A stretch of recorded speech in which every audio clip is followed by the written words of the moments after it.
Bismillahirrahmanirrahim. Allahumma sholli ala sayyidina Muhammad. Allahumma sholli ala sayyidina Muhammad. Allahumma sholli ala sayyidina Muhammad. Subhanallah walhamdulillah wa la ilaha illallah. Allahu akbar. Subhanallah walhamdulillah wa la ilaha illallah. Allahu akbar. Subhanallah walhamdulillah wa la ilaha illallah. Allahu akbar. Astaghfirullah wa atubu ilaih. Astaghfirullah wa atubu ilaih. Astaghfirullah wa atubu ilaih. Bismillahirrahmanirrahim. Assalamualaikum warahmatullahi wabarakatuh. Alhamdulillahi rabbil alamin.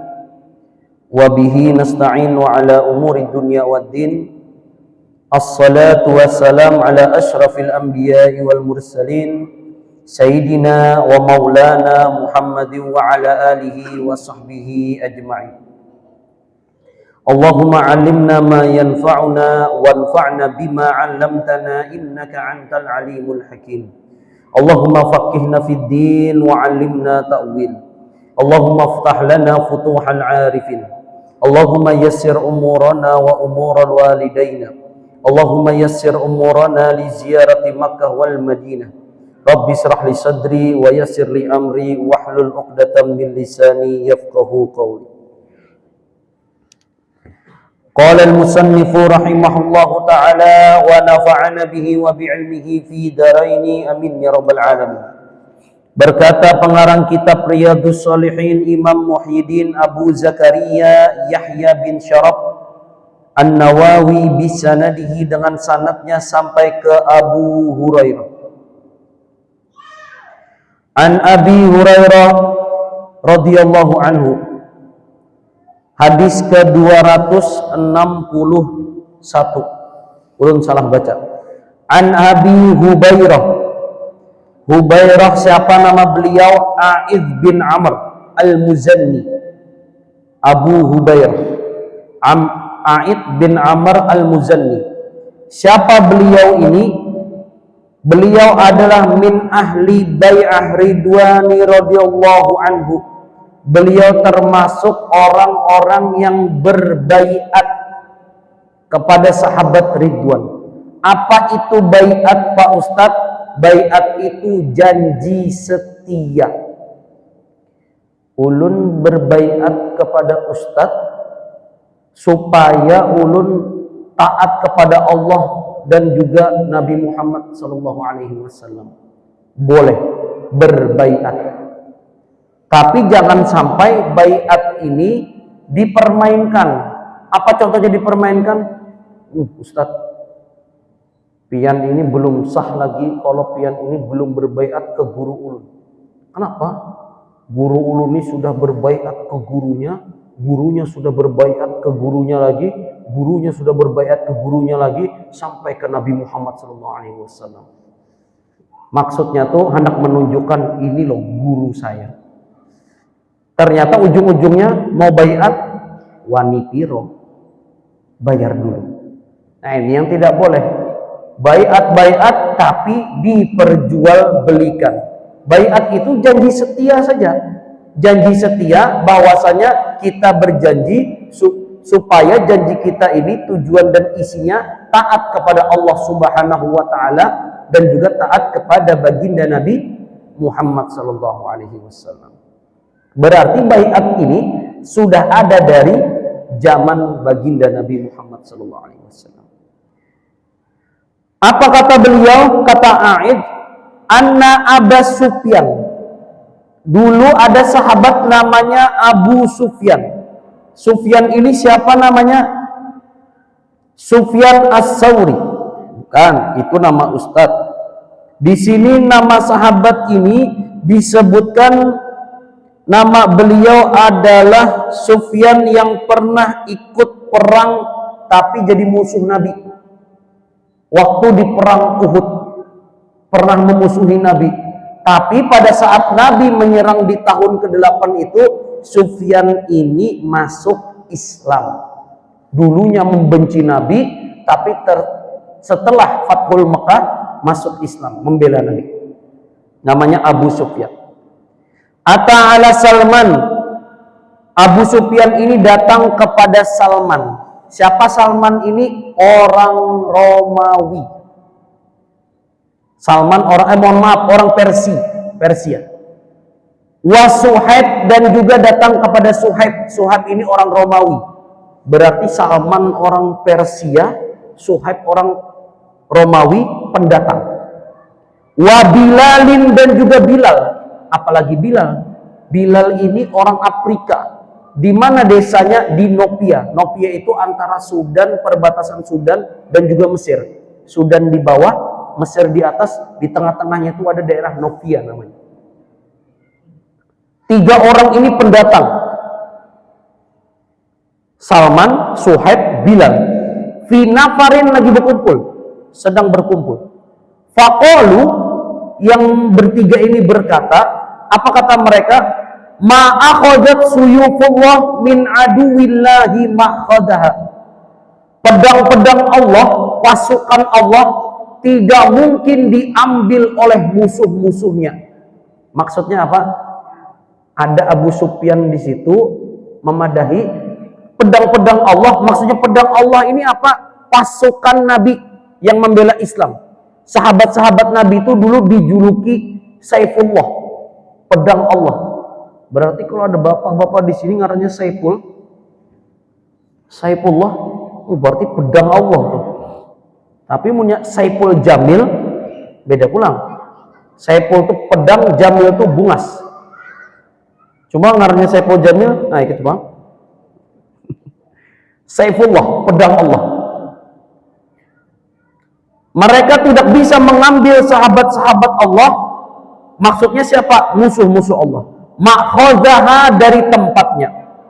Faqala Abu Bakrin radhiyallahu anhu, mendengar itu Abu Bakar berkata, anhu, kepada mereka, apa kata Abu Bakar? Ataquluna hadza? Kalian bertiga pendatang, kalian berpandir seperti ini, berbicara seperti ini, hadza li syekhin, untuk syekh, untuk petinggi Quraisy, untuk tetua Quraisy, wa sayyidihim, dan pemimpin mereka. Bujur kabuan, kalian ini berbicara nang kayak ini, berpandir nang kayak ini di depan petinggi Quraisy. Maksudnya siapa? Abu Sufyan. Fa'atan Nabi sallallahu alaihi wasallam. Abu Bakar datang kepada baginda Nabi, mengadukan, fa'akhbarahu, mengabarkan kepada Nabi. Faqala, apa kata Nabi? Kata Nabi simple, Pak. Ya Abu Bakar, la'allaka agtabtum. Wahai Abu Bakar, kenapa kamu berbicara kepada 3 orang pendatang ini yang sudah masuk Islam lama? Siapa? Salman, Suhaib, Bilal. Wahai Abu Bakar, la'allaka aghdabtuhum. Wahai Abu Bakar, bisa jadi kamu membuat mereka marah. Yang bertiga ini syarik. La in kunta aghdabtahum, kalau kamu membuat orang ini marah, laqad aghdabta rabbaka, maka sungguh Allahmu, Tuhanmu itu Allah juga ikut marah. Apa maksudnya di kata-kata Nabi ini, Pak? Maksud Nabi itu, ternyata di antara kita ini, di antara manusia kita hidup di dunia ini, ada orang-orang nang kalau inya itu sarik, Tuhan ikut sarik juga. Amunnya orang-orang itu marah, maka Allah juga ikut marah. Siapa contohnya, Pak? Wali, pemuka, pokoknya para sahabat yang disebutkan oleh Nabi. Bisa jadi orangnya tuh pada ketahuan diam aja, gawiannya beribadah. Ini kadang orang yang seperti ini jangan dibuat marah. Kenapa? Karena kalau orang ini marah, Allah juga murka. Ternyata yang bisa membuat Allah murka itu dari 3 orang ini, gambarannya apa, Pak? Salman bukan orang Mekah, tapi orang Persia, bukan tuan rumah. Suhaib bukan orang Mekah tapi pendatang, orang Romawi. Bilal sudah miskin, hitam, bekas budak, orang Afrika, jauh, bukan orang Mekah asli. Tapi 3 orang ini, kata Nabi, jangan kau buat marah. Kenapa? Kalau kau buat marah 3 orang ini, Allah pun sarik jua lawan kita. Maksudnya apa Pak Ustadz? Jangan suka menyepelekan orang meskipun orang itu pendatang baru di tempat kita. Jadi kalau kita nih ada pendatang baru bukan asli dari kita, jangan disepelekan, jangan direndahkan. Karena bisa jadi orang ini di sisi Allah mulia. Nah, seperti itu maksudnya. Kata Nabi, hati-hati wahai Abu Bakar, bisa jadi kau membuat 3 orang ini marah. Fa'atahum, kemudian Abu Bakar datang kepada mereka, ya ikhwatahu, woi, my brother, wahai saudaraku, antuktukum, apakah aku membuat kalian marah? Kalau begitu saya minta maaf. Abu Bakar minta maaf. Qalu, mereka bertiga ini berkata, la yaghfirullah, la, tidak, yaghfirullahu laka ya ukhay, kami tidak marah, Allah mengampuni dari dosa-dosamu. Rawahul Muslim, hadis ini sahih riwayat Imam Muslim. Apa maksud dari hadis ini? Poinnya adalah kita jangan sampai merendahkan orang lain, jangan meremehkan orang lain, karena bisa jadi yang diremehkan itu posisinya, statusnya di sisi Allah mulia. Karena kalau sampai orang itu sarik, Allah umpat sarik juga. Maka punya Allah nih ikut sarik, ikut marah, apa hadiahnya untuk kita Pak? Bisa jadi bukan surga. Na'udzubillahi min dzalik. Jangan suka menyepelekan orang, bisa jadi orang itu mulia di sisi Allah. Qauluhu, dijelaskan oleh Imam Nawawi, ma'khadhaha, arti kalimat ma'khadhaha yaitu lam tastawfi haqqaha minhu, tidak terpenuhi haknya.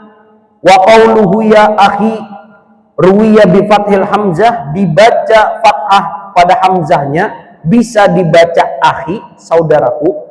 Maksudnya saudaraku itu apa? Bahasa kita ding sanak, sedulur, sederek, sedoyo. Nah, sedulur, jadi nama warung sedulur itu saudara. Wa kasril kha, dan juga dibaca kha. Warubiya, dan riwayat kedua cara bacanya wadomil hamzah, hamzahnya dibaca dommah berarti ada akhi, ada ukhay, ada akhi, ada ukhay, tasdidul ya-nya dibaca tasdid. 3 pendatang ini bukan asli Mekah, tapi ternyata di sisi Allah statusnya mulia. Sedangkan Abu Sufyan orang Quraisy ternama, jabatan tinggi, karena dulunya pernah memusuhi Islam, jangan juga sebagai pendatang baru sombong. Nah, apa yang bisa kita ambil pelajaran Pak? Dalam kehidupan kita ini, kita biasa menemui 5 abu. Dalam kehidupan Nabi juga menjumpai 5 abu. Abu yang pertama, abu ini, apa yang kita pandirakan, apa yang kita sambat, percaya pokoknya. Percaya. Apa yang Nabi sebutkan, percaya terus. Nabi Isra Mi'raj, percaya. Bahkan hartanya diberikan, anaknya diberikan, kemudian kekuasaan diberikan. Abu yang pertama, Abu Bakar As-Siddiq. Kemudian abu yang kedua ini di belakang memusuhi, tapi di depan memusuhi juga. Paling kada terima. Siapa itu? Abu Jahal, Abu Lahab. Kada terima lawan dakwah Islam, kada ketujuh terang-terangan. Kemudian ada juga abu yang ketiga. Pak Ustadz hendak berdakwah, silahkan pakai rumah ulun Pak Ustadz. Pak Ustadz hendak tulak ke pengajian, silahkan pakai sepeda motor ulun Ustadz. Hendak bikin majelis, silahkan pakai rumah ulun. Tapi mohon maaf, ulun kada umpat. Kada kawa umpat. Abu siapa ini? Abu Thalib. Abu Thalib, silahkan wahai Nabi Muhammad, kau berdakwah seperti apapun silahkan, tapi aku ada umat. Silahkan aja, bebas. Tapi mohon maaf ada hadir. Kemudian ada lagi yang pertama awal-awal memusuhi, selanjutnya jadi kawan. Siapa? Abu Sufyan ini. Awalnya memusuhi Nabi, jadi teman, mendukung Nabi. Yang terakhir ada yang dari depan itu kawan, ternyata di belakang lawan. Di belakang pina baik, ternyata menikam dari belakang orang munafik. Siapa itu? Abu Abdillah bin Salul. Pura-pura masuk Islam, baik-baik ke Nabi. Ternyata ujung-ujungnya merusak Islam dari dalam. Na'udzubillahi min dzalik. Semoga kita terhindar dari orang-orang munafik. Amin. Susah Pak, susah.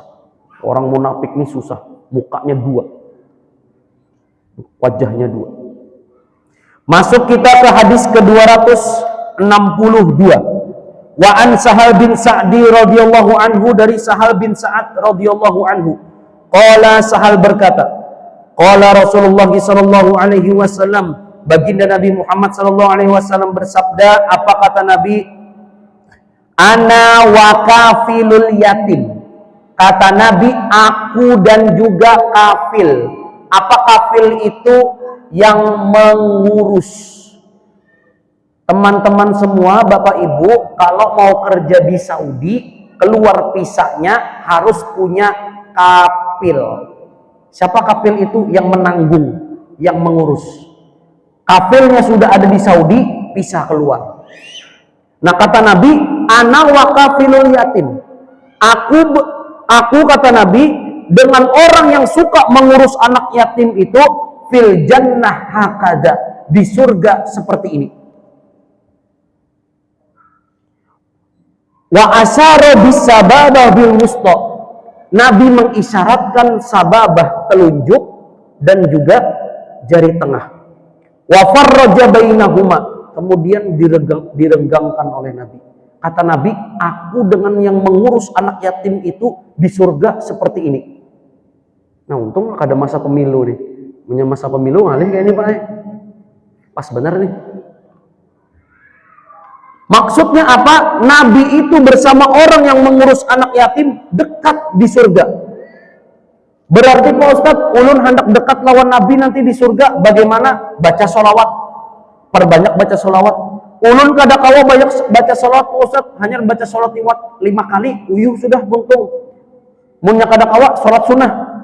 Ulun sholat sunnah Ustadz, tahajud kada tapi bangun. Malam tuh bangunnya bekami setumat guring pulang. Berarti pakai jalan apa? Jihad ke Palestina. Ngalih jua Ustadz di jihad Palestina nih. Sembahyang subuh gini ngalih jua datang.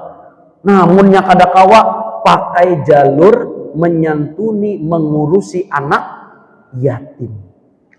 Kenapa? Karena kita dengan Nabi kalau mengurus anak yatim ini di surga seperti ini. Direnggangkan jari itu, meskipun serenggang-renggangnya dijauhkan, tetap parak baik dekat. Hendak dijauhkan yang kayak apa? Parak juga ya masih. Nah itu. Wa farraja bainahuma rawahul Bukhari. Kita perpanjang sedikit pembahasan. Pak Ustadz, apa itu yatim? Sering mendengar yatim. Apa itu yatim?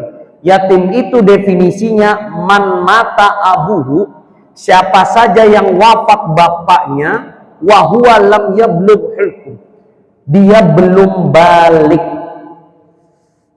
Orang yang wafat ayahnya, sedangkan orang itu belum balik, anak ini belum balik.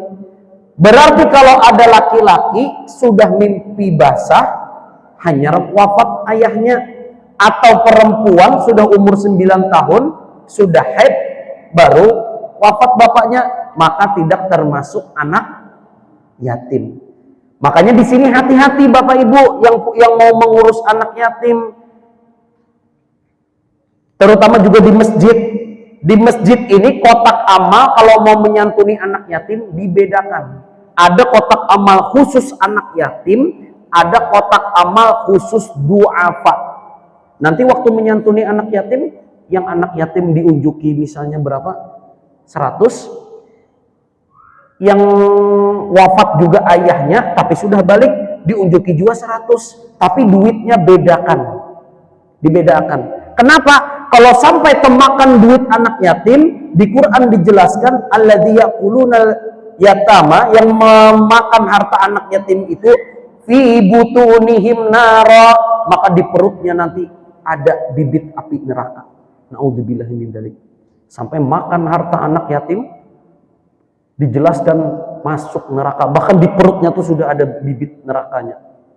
Semoga kita terhindar dari itu. Amin. Amin ya rabbal alamin. Bagi yang mengurus anak yatim, rekeningnya dibedakan. Ini rekening khusus anak yatim, ini rekening untuk duafa.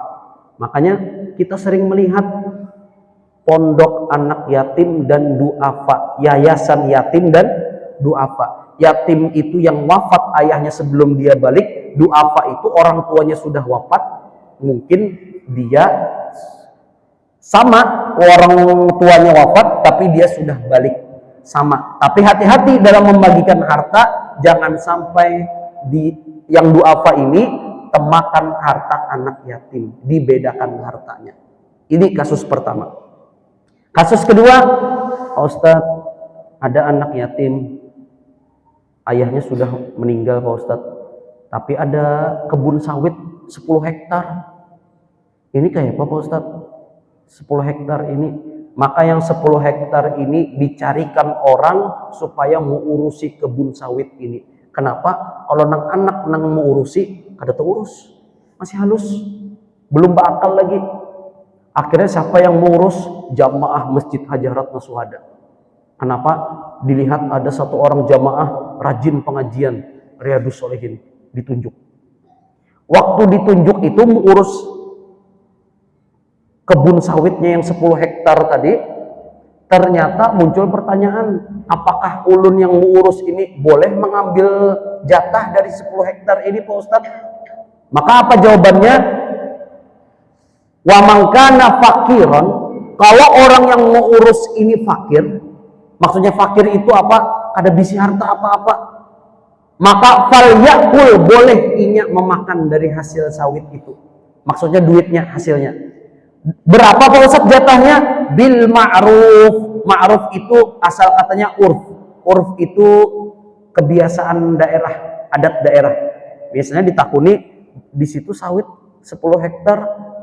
Ada orang mengurus mempruningnya, memotongnya, membibitnya, kemudian memanennya. Berapa diunjuki? Misalnya diunjuki sebulan 5 juta, silahkan ambil 5 juta. Hukumnya boleh. Tapi kalau dia fakir, tapi kalau gonian kaya raya yang mengurus sawit anak yatim ini sugih aja, maka kata Nabi fal yastafif, maka hendaklah dia menjaga iffah. Iffah itu apa? Maksudnya kehormatan dirinya, kada usah dimakan, kada usah diambil. Kalau orang itu sugih aja, misalnya mengurus sawit anak yatim ini, mobilnya Pajero 2, sebuting lagi Alphard, tapi mengurusakan harta anak yatim nih. Kenapa? Supaya di surga lawan Nabi beparakan. Diurusakannya, kemudian ujar keluarganya, ini jatah segantian. Oh kada, aku cukup aja hartaku, kada usah diambil. Nah, jadi ini hukumnya. Apa tujuannya, maksud dari semua ini? Supaya mengurus dan juga menjaga anak yatim. Anak yatim ini bukan seberatan anak yatim miskin Pak. Ini kadang wadah kita nih sampai ada kata-kata yatim. Yatim ini rata-rata orang miskin, susah ngalih. Padahal ada juga anak yatim yang sugih, ada juga. Semoga mudah-mudahan kita semua satu surga bersama baginda Nabi Muhammad SAW. Amin. Amin ya rabbal alamin. Wa kafilul yatim, maksud kafil yatim ini adalah qaimu bi umurihi, orang yang suka mempermudah atau mengurusi urusan anak yatim, urusan makannya, urusan rumahnya, urusan sekolahnya. Ada anak yatim hendak sekolah, ada anak yatim hendak bayar SPP, silakan dibantu.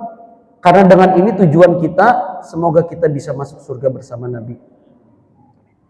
Wa an Abi Hurairah, dari Abu Hurairah radhiyallahu anhu qala Rasulullah sallallahu alaihi wasallam, baginda Nabi Muhammad sallallahu alaihi wasallam bersabda, kafilul yatimi, orang yang menanggung anak yatim, lahu auli ghairihi, untuknya dan untuk orang lain, ana wa huwa kahataini fil jannah, aku dengan dia seperti ini di dalam surga.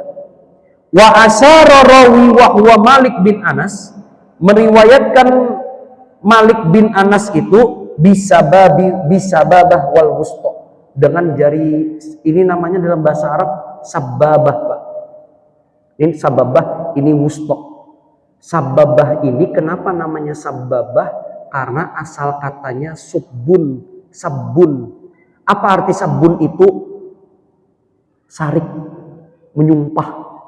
Makanya orang Arab itu punya sarik tuh ini yang dipakai, nah. Wah, menunjuk kada ada orang sarik kayak ini. Adalah, Pak. Orang sarik tuh pasti kayak ini, nah. Lagi debat di Metro TV, sarik lawan Rocky Gerung. Apa itu? Menunjuk ini asal katanya sababah. Kemudian kenapa namanya wusta? Karena ini jari tengah. Makanya dalam satu pertandingan, orang yang di tengah-tengah tidak membela tim A, tim B disebut dengan wasit. Wasit itu asal namanya wusta, tengah. Nah, maka Nabi di surga bersama yang mengurus anak yatim seperti ini.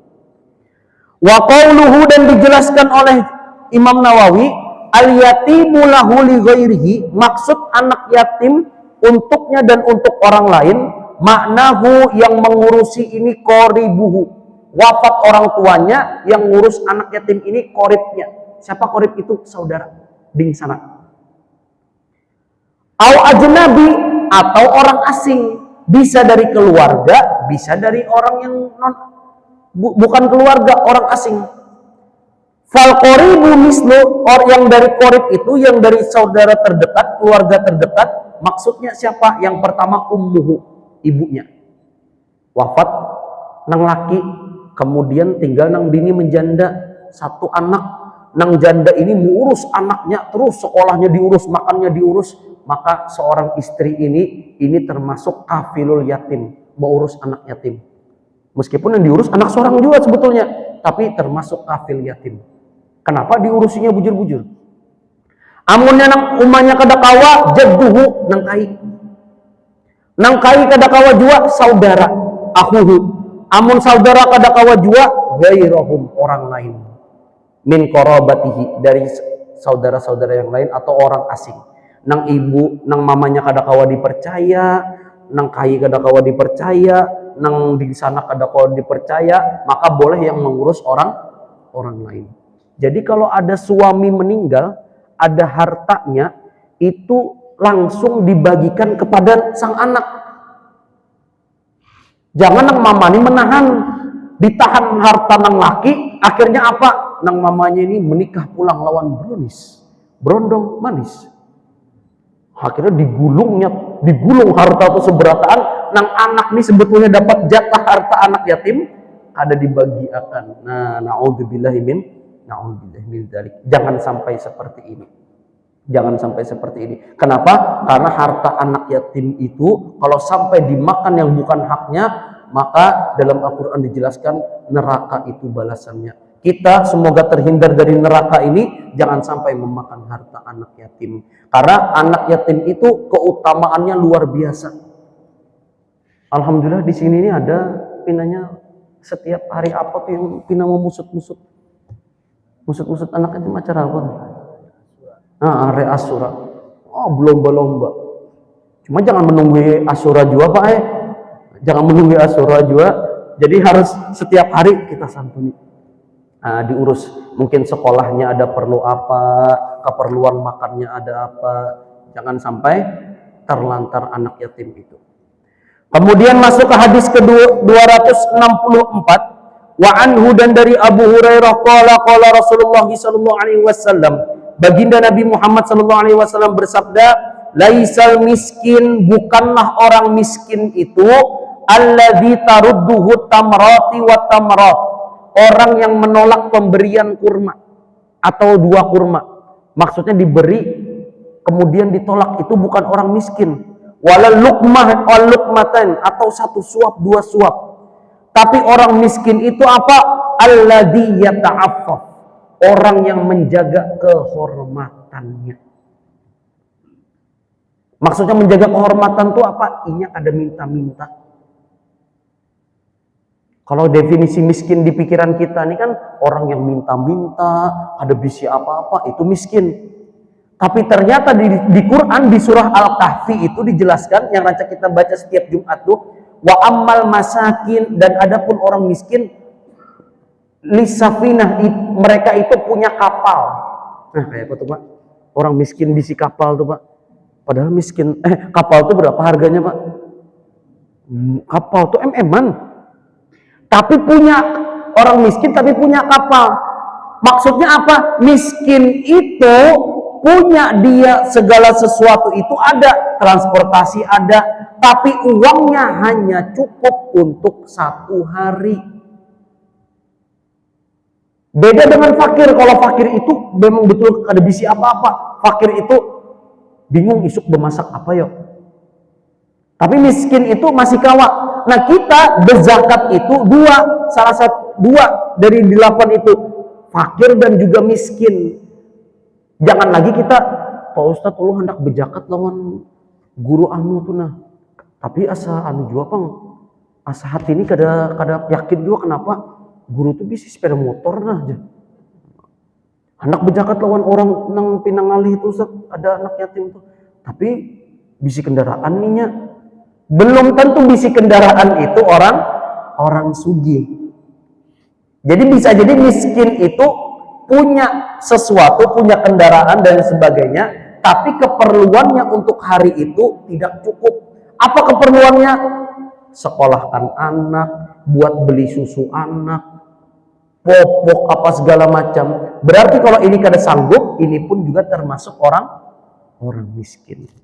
Kadang kita nih hendak bersedekah, hendak berzakat tuh ada aja setan tuh di sini menghalangi. Jadi jangan sampai kita merendahkan anak yatim, merendahkan orang miskin, dan jangan sampai merendahkan orang lain yang pendatang dari luar tempat kita. Kadang ada beberapa pendatang ini sibuk kita ini mencari kesalahan mereka. Kenapa? Mau dihinakan.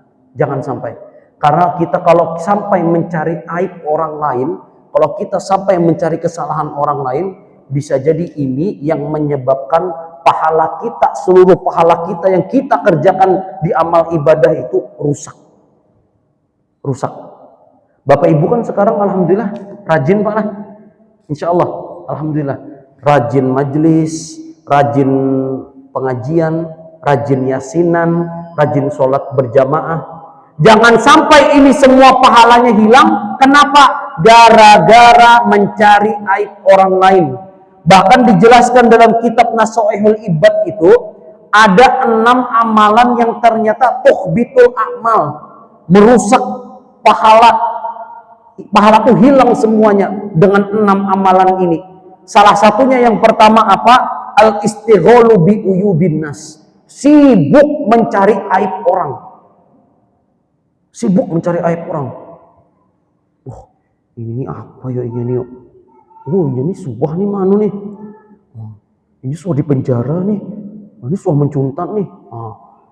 Yang masuk penjaranya sudah lawas, diungkit-ungkit lagi. Kemudian, ini anaknya anu nih, yang semalam digerebek di kos-kosan situ nih. Ini aku masih ada videonya nah. Ya Allah, disimpan video aib orang. Kada boleh. Karena kalau sibuk mencari aib orang, terus dicari-cari aib orang ini yang menyebabkan amalan itu rusak semuanya. Rusak. Jadi jangan sampai kita yang sudah banyak amalan, banyak sudah Masya Allah, sudah mulai rajin nih, sudah mulai rajin belajar ngaji, hadir majelis, jangan sampai rusak oleh sebab 6 amalan ini. Kemudian amalan yang kedua yang merusak amalan pahala kita itu apa? Yaitu hati yang keras. Di sini disebutkan kuswatul qulub, hati yang keras. Assalamualaikum Pak. Assalamualaikum Bu. Pak, enggak permisi. Apa? Sampaikan salam-salam non aku, sampaikan. Kayak itu orang salam udah dijawab. Salam tuh Waalaikumsalam, iya apa? Ada yang bisa bantu? Assalamualaikum Pak. Udah sampaikan. Oh, keras. Nah, coba melihat jamaah sini, alhamdulillah senyum. Selalu lembut aja Bang Bae. Sampai rumah hanya keras aja. Kemudian yang ketiga, amalan yang merusak pahala kita itu hubud dunia, suka dengan dunia, cinta dunia boleh, normal. Ibu-ibu ketujuh yang biru, ketujuh yang abang Pak Ustadz, normal. Ketujuh yang 100.000, normal. Tapi kalau terlalu cinta dengan dunia, ini yang merusak pahala. Apa contohnya terlalu cinta dengan dunia itu? Allahu Akbar, Allahu Akbar. Kayaknya dulu gini. Aku masih ada gawian nih. Kenapa dunia ini merusak pahala akhiratnya? Jangan. Silahkan, ini sering ulang-ulangi. Silahkan cari duit sebanyak-banyaknya. Silahkan cangkal begawi. Tapi jangan sampai cintanya kepada dunia ini merusak amalan akhirat. Kemudian yang keempat, yang merusak pahala kita itu, ini khusus untuk ibu-ibu, perempuan, tapi lakian 4 juga. Apa itu? Qillatul haya, sedikitnya rasa malu. Sudah kita bahas sebelumnya kan Pak? Salah satunya apa? Mujahir. Apa itu mujahir Pak? Bukan iwak. Mujahir itu orang yang pede dengan dosanya. Zaman sekarang ya Allah, betopeng di podcast. Dulu pernah berzina dengan siapa? Dulu saya pernah zina dengan bos saya dulu waktu kantor lagi sepi. Bangga dikisahkannya di depan internet, di depan kamera. Kenapa? Qillatul haya, rasa malunya sudah ada. Sedikit. Padahal rasa malu itu penting. Zaman bahari itu Pak, anak-anak binian nih, tunduk tukang. Kanakan bahari itu betunduk, supan, apa-apa supan. Supan ini macam-macam. Kalau pinak kena abahku kah supan kada ini. Zaman sekarang, kada ada lagi supan. Berjalan tuh Bang, pede tuh Bang. Dulu aku pernah mabuk di sini, aku dulu pernah ini. Aku bahari pernah. Nah bapak-bapak juga hati-hati nih. Dulu Pak Ustadz, sebelum ulun hijrah Pak Ustadz, nang Jack Daniel, anggur merah, kemudian azul, sudah ulun minum Pak Ustadz berataan tuh. Kenapa lagi dibuka? Aib sudah ditutup, sudah apalagi dibuka? Itu Pak Ustadz, nang warung remang-remang di situ, suah ulun basuh lawan itu Ustadz. Bungas barangnya Pak Ustadz. Nah kan usah lagi dikisahkan, tutup sudah. Malu kita itu dibongkar. Jangan lagi. Ini yang bisa menyebabkan pahala itu hilang. Kemudian yang selanjutnya yang kelima, tulul amal. Panjangnya angan-angan, aku hendak sugih, nah. Tapi di rumah gawian apa? Kayak nih aja berapa? Aku nih membayangkan kayak apa yang mau nyebisi duit 1 triliun yuk. Hendak sukses, tapi kada mau begawi, kada mau uyuh. Nah ini hati-hati. Kenapa bisa menghilangkan pahala? Karena bisa jadi ini hendak instan aja. Ujung-ujungnya apa? Judi online. Ujung-ujungnya apa? Pinjol. Ujung-ujungnya apa? Berhutang ke orang, menyusahkan orang lain. Dan akhirnya apa? Pahala hilang.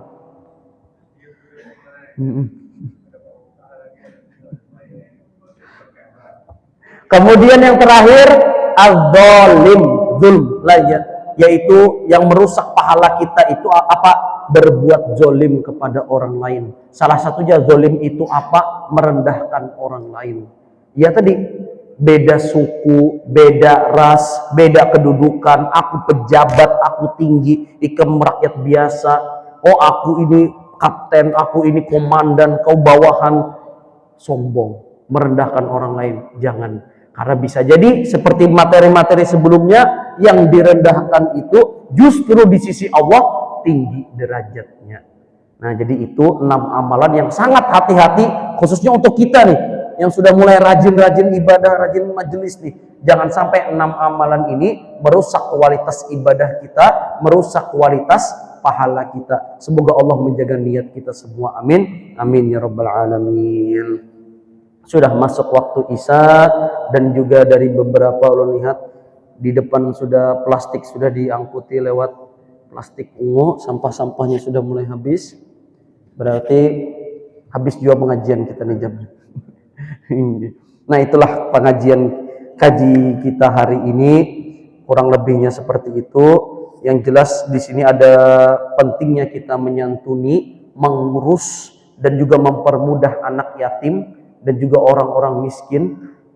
Insya Allah di pertemuan selanjutnya akan ulun ceritakan cerita yang terbaru terjadi, yaitu seseorang ulama dari Maroko, temimpi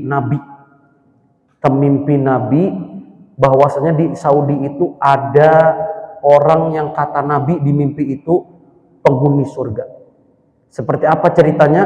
Tunggu minggu depan.